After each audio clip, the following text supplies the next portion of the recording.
성도님들 안녕하세요. 이렇게 카메라 앞에서 인사를 드리니까 참 어색합니다. 코로나 바이러스로 지금 나라가 혼란스럽고 불안한 가운데 있는데, 아무튼 그렇게 돼서 오늘 아침에 예배를 각 가정에서 이렇게 드리는 그런 모습들을 카톡으로 지금 보면서 한편으론 그래도 감사한 마음이 있습니다. 누가복음 21장에 보면 예수님의 재림의 징조에 대해서 이렇게 말씀하고 있습니다. 민족이 민족을, 나라가 나라를 대적하여 일어나겠고, 곳곳에 큰 지진과 기근과 전염병이 있겠고, 또 무서운 일과 하늘로부터 큰 징조들이 있으리라. 누가복음 21장은 예수님의 지상 재림 이전에 있을 징조들에 대해 말씀하고 있습니다. 물론 주님의 지상 재림 직전 7년 대환란 기간 동안에는 상상할 수도 없는 무서운 일들과 엄청난 징조들이 이 땅에 일어날 것입니다. 그러나 그 이전에 우리가 살아가고 있는 마지막 시대에도 그러한 징조들을 체감할 수 있는 일들이 계속해서 일어나고 있습니다. 강도 6.0 이상의 대지진들이 전 세계에서 자주 일어나고 있고, 우리나라는 지진과는 별로 상관이 없던 나라인데 우리나라에서도 큰 지진들이 발생하고 있습니다. 그리고 전염병이 있을 것이라고 이렇게 말씀하고 있는데 세계적인 전염병들이 생겨나고 있습니다. 사스가 있었고요, 신종플루가 있었고, 메르스가 있었고, 이번에는 코로나 바이러스까지 생기고 있습니다. 최근에 전 세계를 강타한 변종 바이러스들이 3, 4년 주기로 발생하고 있는데 주님이 다시 오실 때가 가깝다는 생각이 듭니다. 신종 코로나 사태를 보면서 이 코로나 바이러스가 더 이상 확산되지 않고 이 사태가 잘 마무리되기를 기도하는 마음이 있고, 또 다른 한편으로는 주님이 빨리 오시기를 기도하는 마음이 있습니다. 오늘은 성도님들과 함께 야고보서 3장 13절에서 18절을 상고하고자 합니다. 오늘 말씀의 제목은 어떤 지혜를 추구할 것인가 입니다. 오늘 말씀의 제목은 어떤 지혜를 추구할 것인가 입니다. 야고보서 3장 13절에서 18절을 찾아서 읽겠습니다. 야고보서 3장 13절에서 18절입니다. 신약성경 374쪽입니다. 제가 읽겠습니다. 야고보서 3장 13절에서 18절입니다. 너희 중에 지혜와 총명이 있는 자가 누구냐? 그는 선행으로 말미암아 지혜의 온유함으로 그 행함을 보일지니라. 그러나 너희 마음속에 독한 시기와 다툼이 있으면 자랑하지 말라. 진리를 거슬러 거짓말하지 말라. 이러한 지혜는 위로부터 내려온 것이 아니요 땅 위의 것이요 정욕의 것이요 귀신의 것이니, 시기와 다툼이 있는 곳에는 혼란과 모든 악한 일이 있음이라. 오직 위로부터 난 지혜는 첫째 성결하고 다음에 화평하고 관용하고 양순하며 긍휼과 선한 열매가 가득하고 편견과 거짓이 없나니, 화평하게 하는 자들은 화평으로 심어 의의 열매를 거두느니라.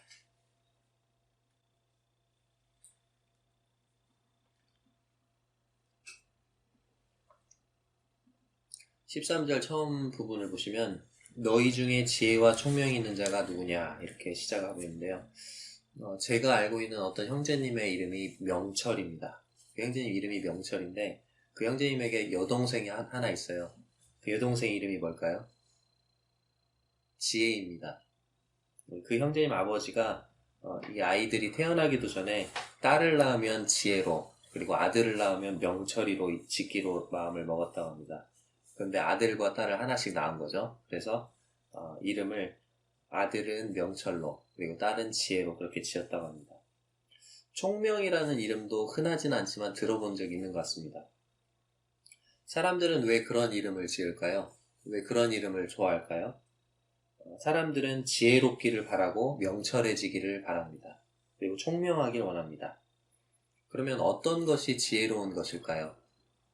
사람들이 생각하는 지혜로운 사람은 어떤 사람일까요? 제가 4가지 예를 한번 들어보겠습니다. 첫 번째, 공부를 잘해서 전 과목 점수가 올백인 사람, 대학교 수능시험을 만점에 가깝게 보는 사람, 이른바 서울대, 고려대, 연세대, 스카이대학에 가는 사람, 그 사람이 지혜와 총명이 있는 사람일까요? 두 번째 예시입니다. 어떻게 돈을 굴리면 돈을 많이 벌 수 있는지 잘 아는 사람, 그 사람이 지혜로운 사람일까요? 어떤 땅을 사면 얼마 후에 땅값이 얼마나 오를지를 잘 알고 투자해서 엄청난 이익을 남기고, 또 어떻게 하면 최소의 투자로 최대의 이윤을 남길 수 있는가? 어떻게 하면 연말정산에서 많은 세금을 돌려받을 수 있는가? 머리가 팍팍 잘 돌아가는 그런 사람이 지혜로운 사람일까요? 세 번째입니다. 아니면 어떤 일을 맡으면 그 일을 기획을 잘해요. 그래서 그 일이 아무런 차질이 없이 착착 순조롭게 진행될 수 있는 기획력을 가진 사람. 그리고 참신하고 반짝이는 아이디어들이 바로바로 떠오르는 그런 사람. 그런 사람이 지혜로운 사람일까요? 네 번째입니다. 또는 유머나 위트, 재치가 넘쳐서 말을 아주 조리 있게 잘해요. 그리고 설득력 있게 잘 전달하는 그런 달변가. 그런 사람이 지혜로운 사람일까요? 사람들은 흔히 이런 네 부류의 그런 사람들을 지혜가 있는 사람이다, 총명한 사람이다 라고 부릅니다. 그러나 성경은 어떤 사람이 지혜로운 사람이라고 말할까요? 성경도 사람들이 말하는 것과 비슷하게 지혜를 정의할까요? 한번 살펴보겠습니다. 야고보서 3장 13절은 질문으로 시작합니다. 너희 중에 지혜와 총명이 있는 자가 누구냐? 제가 만약에 제가 근무하고 있는 학교 우리 반 교실에 가서 교실 문을 열고 우리 반에서 지혜와 총명이 있는 친구가 누구니? 그렇게 질문을 하면 자기 손을 자신 있게 번쩍 드는 친구도 있을 것입니다. 그리고 대부분의 아이들은 째요 하면서 자기들이 생각할 때 지혜롭고 총명한 사람을 가리킬 것입니다. 우리 교회 안에서 이런 질문을 하면 아마도 비슷한 상황이 나오겠죠? 야고보는 이와 같이 질문을 한 다음에 이렇게 말을 이어갑니다. 너희 중에 지혜와 총명이 있는 자가 누구냐? 그는 맨 끝에 보면은 뭐라고 되어 있습니까? 보일지니라. 보여봐라. 그런 얘기죠. 너희가 가지고 있다고 하는 지혜와 총명을 보여봐라. 한번 입증해봐라. 어디선가 들었던 말 같죠? 어디서 들었습니까? 네, 바로 앞장 야고보서 2장에서 들었던 말입니다. 행함이 없는 믿음은 죽은 믿음이다. 그러면서 어떤 사람은 말하기를 나는 믿음이 있고 너는 믿음이 있고 나는 행함이 있으니 행함이 없는 네 믿음을 내게 보이라. 나는 행함으로 내 믿음을 내게 보이리라. 야고보서 2장 18절에 나왔던 말씀입니다.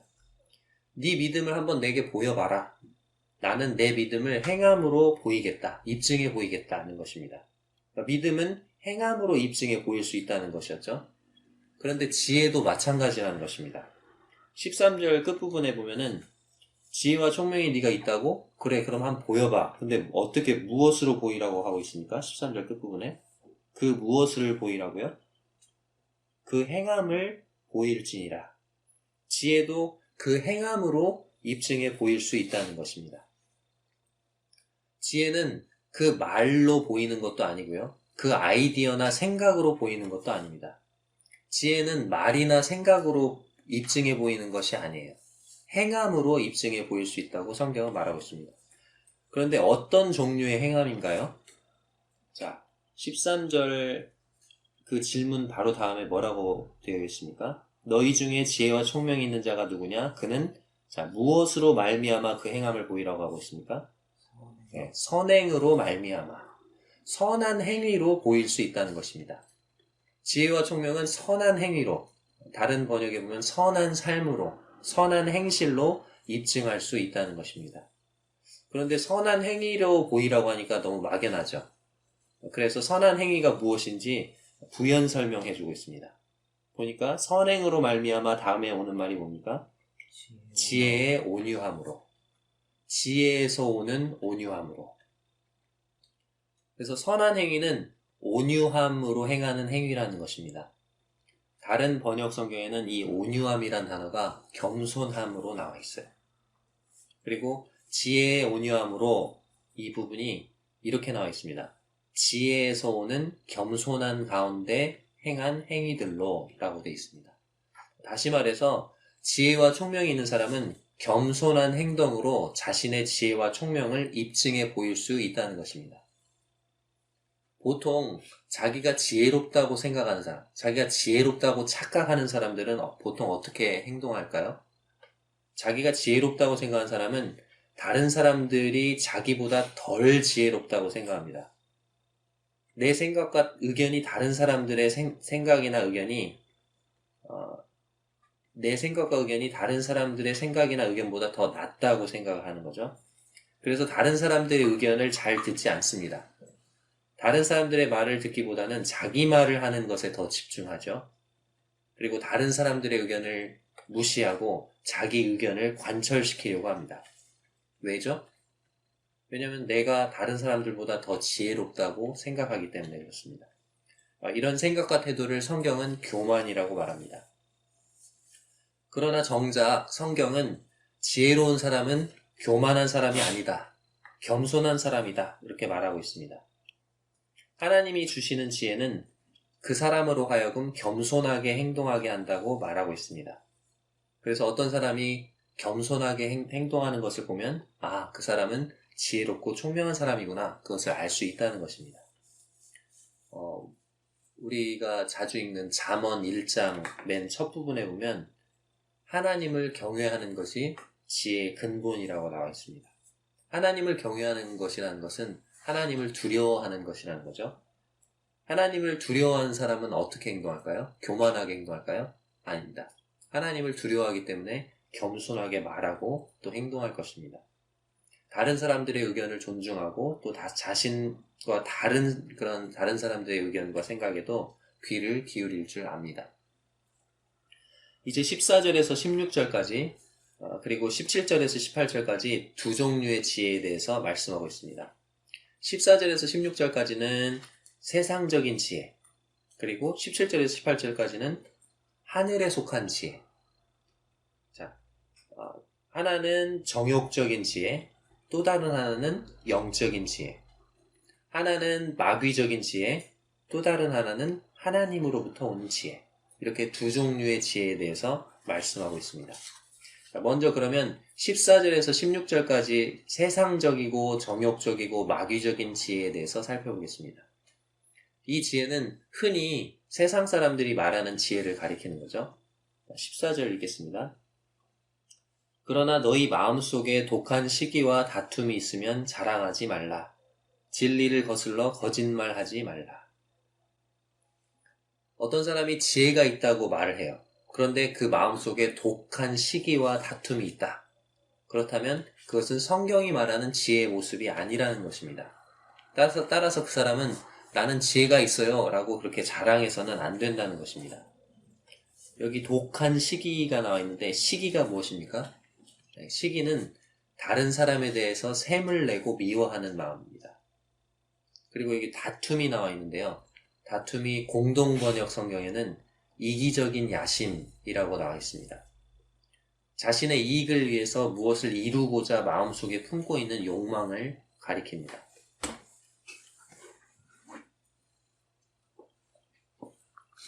어떤 사람이 머리가 좋고 팍팍 머리가 잘 돌아가요. 재치가 있고 번뜩이는 아이디어가 많아요. 그런데 다른 사람에 대해서 시기하고 미워하는 마음이 있다면, 그리고 마음속에 이기적인 야심이 있다면 그 사람이 가지고 있는 지혜는 위로부터 내려온 것이 아니라고 성경은 말하고 있는 것입니다. 그 사람의 지혜는 세상적이고 정욕적이고 그 근원이 마귀로부터 온 것입니다. 우리가 하나님의 일을 하고 또 교회를 섬기는 일들을 하고 있죠. 그런데 그렇게 주님을 섬기는 그런 일들을 할 때 여러 가지 온갖 지혜를 사용해서 그 일들을 합니다. 그때 그 지혜라고 부르는 것의 출처가 어디인지를 우리는 분별할 수 있어야 됩니다. 우리가 쉽게 지혜라고 부르는 그런 것들이 또 우리가 아무렇지도 않게 주님의 일에 사용하는 그 지혜라고 부르는 것들이 정작 하나님께로부터 온 것이 아니라 사탄으로부터 온 것일 수도 있기 때문입니다. 우리는 하나님이 주신 지혜로 주님의 일을 했다고 고백하지만 하나님은 그 지혜? 내가 준 게 아닌데? 저기 제 사탄한테서 온 것 같은데? 그렇게 말씀하실 수 있다는 것입니다. 참 두려운 일이죠. 14절로 다시 돌아가세요. 그러나 너희 마음속에 독한 시기와 다툼이 있으면 자랑하지 말라. 진리를 거슬러 거짓말하지 말라. 지혜롭다고 하는데 마음속에 독한 시기와 다툼, 이와 같은 것들이 있다면 그것은 위로부터 오는 지혜가 아니다. 그렇기 때문에 자신이 지혜로운 사람이라고 자랑해서는 안 된다고 말했죠. 그리고 끝에 보면은 진리를 거슬러 거짓말하지 말라. 진리를 거슬러 속이지 말라. 다른 번역본에는 진실을 부정하지 말라.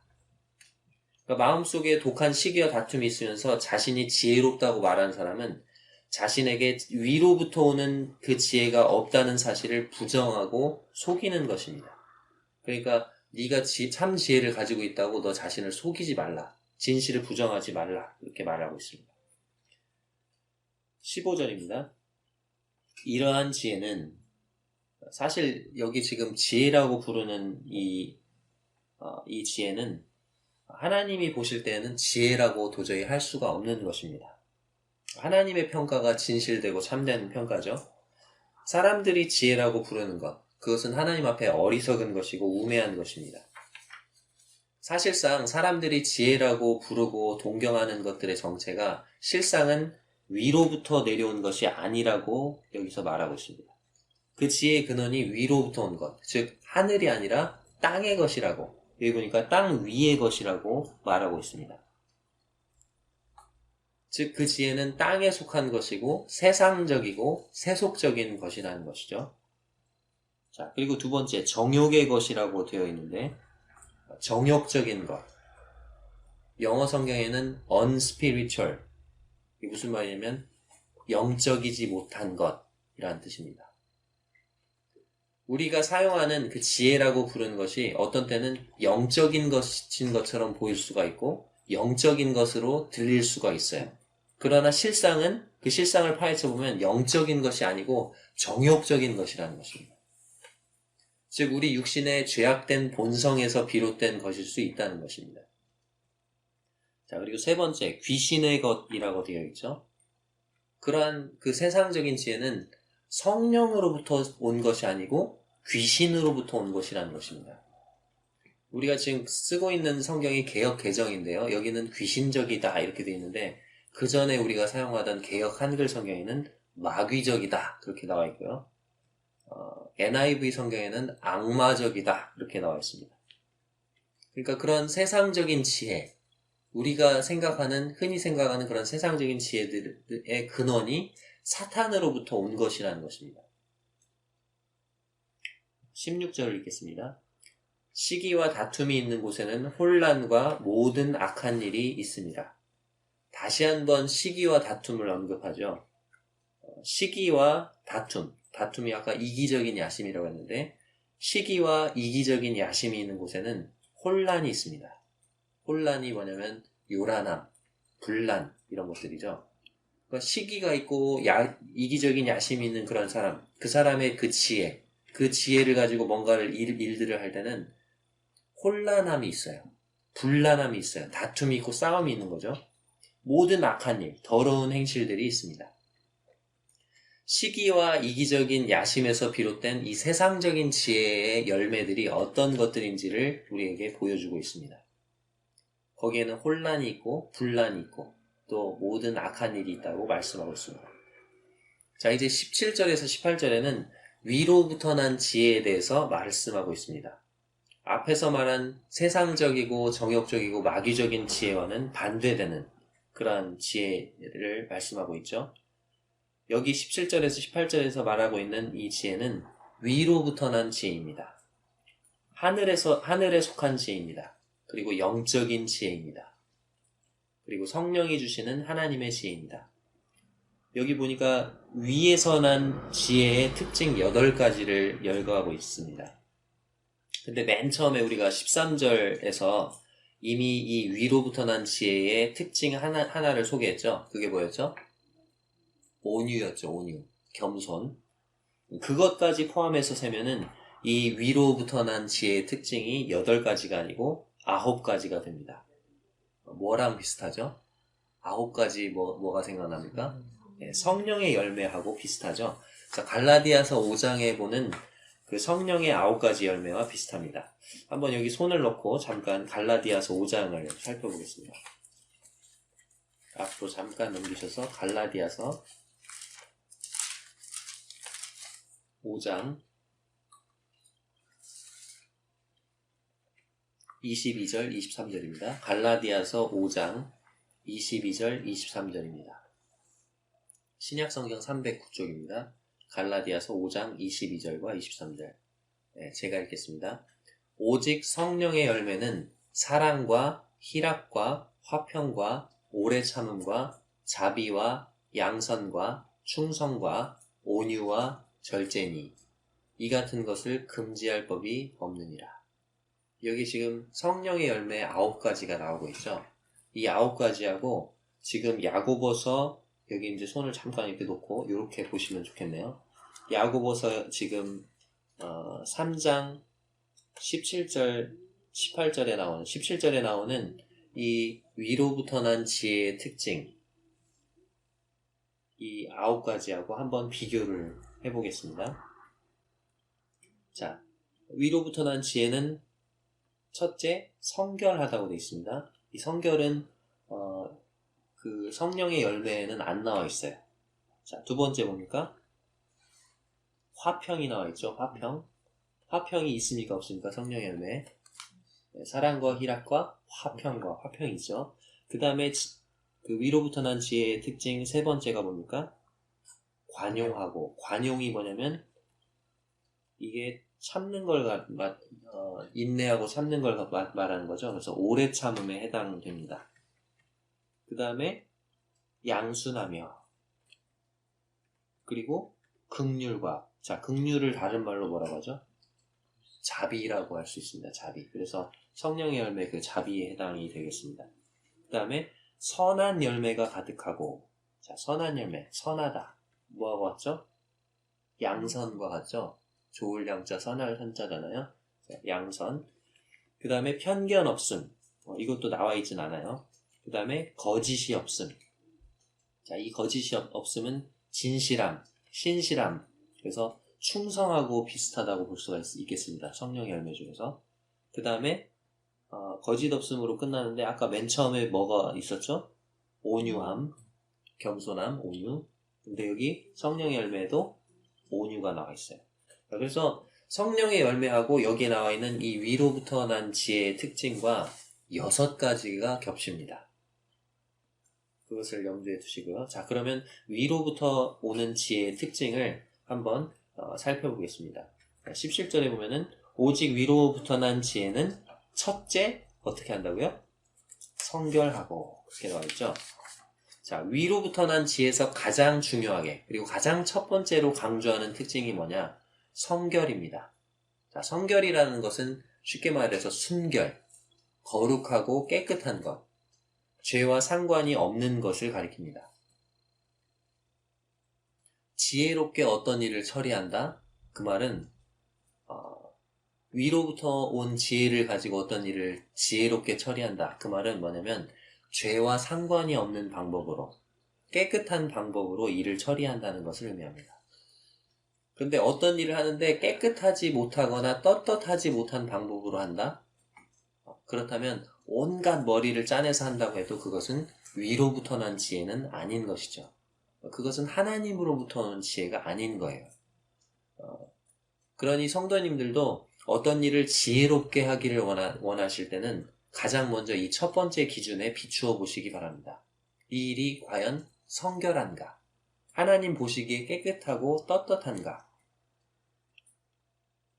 그런 방법이 성결하다면 그 지혜는 하나님으로부터 온 것입니다. 자, 두 번째 특징이 뭐죠? 다음에 화평하고 NIV 성경에는 평화를 사랑하고 그렇게 나와 있습니다. 두 번째로 강조하는 위로부터 온 지혜의 특징은 화평입니다. 자신이 지혜롭다고 착각하는 사람의 특징 중에 하나가 아까 뭐라고 했죠? 다른 사람의 말을 안 듣고 다른 사람 의견을 무시하는 거죠. 자, 그리고 자기 의견을 관철시키는 거죠. 그 과정에서 뭐가 발생하겠습니까? 다툼이 발생하는 것입니다. 그러나 하늘에 속한 지혜는요, 무엇을 추구하는 특징이 있습니까? 화평을 추구하는 특징이 있어요. 그러니까 성령으로부터 오는 지혜는 다툼이 아니라 화평을 가져오는 것입니다.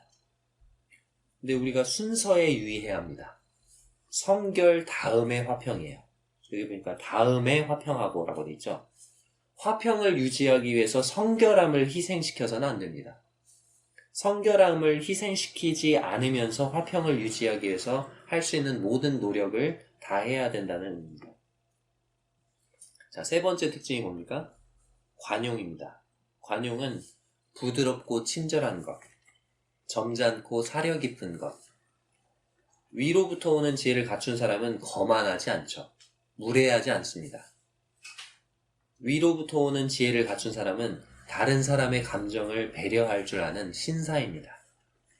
무례하거나 빈정거리는 태도, 쏘아붙이듯이 대꾸하는 것, 불친절하게 상대방의 말을 도중에 끊어버리는 것, 이런 것들은 관용과는 거리가 먼 태도이고 지혜로운 사람의 모습이 아닙니다. 네 번째 특징이 뭡니까? 양순입니다. 고분고분하고 온순한 것, 이런 의미를 가지고 있는데요. 순종하고 또 섬기는 태도를 갖는 것, 다른 사람의 올바른 견해에 귀를 기울일 줄 알고 또 그 의견에 기꺼이 따를 수 있는 태도를 가리킵니다. 이것은 완고하고 자기 주장만 고집하는 그런 것은 양순과는 거리가 먼 태도라고 볼 수 있겠습니다. 자, 다섯 번째 특징이 뭐죠? 긍휼이죠. 긍휼. 긍휼이 가득하고 긍휼과 선한 열매가 가득하고라고 했죠. 긍휼, 자비. 그러니까 다른 사람들의 처지와 형편을 동정하고 불쌍히 여기는 그런 마음이 가득한 것을 가리킵니다. 자, 여섯 번째 특징이 뭡니까? 선한 열매가 가득하고. 네, 선한 열매. 다른 번역 성경에는 착한 행실이 가득하고 라고 되어 있습니다. 그러니까 위로부터 오는 지혜를 가진 사람은 그 삶 가운데 착한 행실이 가득한 그런 사람이라는 것입니다. 자, 일곱 번째 특징이 뭡니까? 편견이 없다고 되어 있어. 편견. 나하고 친하고 가까운 사람이냐, 그렇지 않은 사람이냐에 따라서 판단이 달라지지 않는다는 것입니다. 사람이 기준이나 잣대가 되는 것이 아니라 하나님의 말씀이 기준이고 또 잣대가 되기 때문에 사람에 따라 달라지거나 또 판단이 치우치지 않는다는 것입니다. 자, 여덟 번째 특징이 뭡니까? 거짓이 없다. 위선이 없다. 진실하다. 가식이 없다. 속이거나 숨기는 것이 없다는 것입니다. 위로부터 오는 지혜를 가진 사람의 그 삶을 보면은 투명하죠. 거짓된 것, 속이는 것, 숨기는 것이 없습니다. 18절을 읽겠습니다. 화평하게 하는 자들은 화평으로 심어 의의 열매를 거두느니라. 자, 아까 세상적인 지혜에 대해서 얘기하면서 마지막으로 강조했던 게 뭐였죠? 시기와 다툼이었죠. 이 시기와 이기적인 야망. 근데 이 위로부터 오는 지혜에서는 다시 한번 강조하는 게 뭐예요? 화평입니다. 그러니까 하늘에 속한 지혜는 다툼보다도 화평을 추구한다는 것입니다. 아까 16절에서 다툼을 심었을 때 거두었던 열매들이 혼란과 분란과 모든 악한 일이었어요. 근데 화평으로 심을 때는요, 어떤 열매를 거두게 됩니까? 의의 열매를 거두게 된다고 말하고 있습니다. 오늘 그 성경 본문을 통해서 참된 지혜에 대해서 살펴봤습니다. 참된 지혜는 이렇게 쭉 성경을 묵상하면서 보니까 참된 지혜는 머리의 문제가 아니더라고요. 말이나 아이디어나 번뜩이는 재치, 그런 문제도 아닙니다. 지혜는 태도의 문제이고 성품의 문제라는 것입니다. 성령으로부터 오는 지혜를 소유한 사람에게는 성령의 열매와 같은 그런 성품들이 나타나고요. 세상으로부터 오는 지혜를 소유한 사람에게는 마귀의 성품과 같은 시기, 다툼, 이기적인 야망, 혼란, 분란, 모든 악한 일, 그런 열매들이 나타난다는 것입니다. 우리 성도님들 어떤 지혜를 추구하며 살아가시겠습니까? 머리가 팍팍 잘 돌아가지만 시기와 다툼, 혼란, 이런 악한 일을 일으키는 세상 지혜를 추구하며 사시겠습니까? 아니면 성령의 열매들이 나타나는 하나님으로부터 온 지혜를 추구하며 사시겠습니까? 남원 서문교회 모든 성도님들이 하나님으로부터 오는 지혜를 사모하고 추구함으로 하나님 앞에서 예수 그리스도의 성품을 닮은 그런 참된 지혜를 소유하게 되시기를 간절히 바라면서 이상으로 말씀을 마치겠습니다. 감사합니다.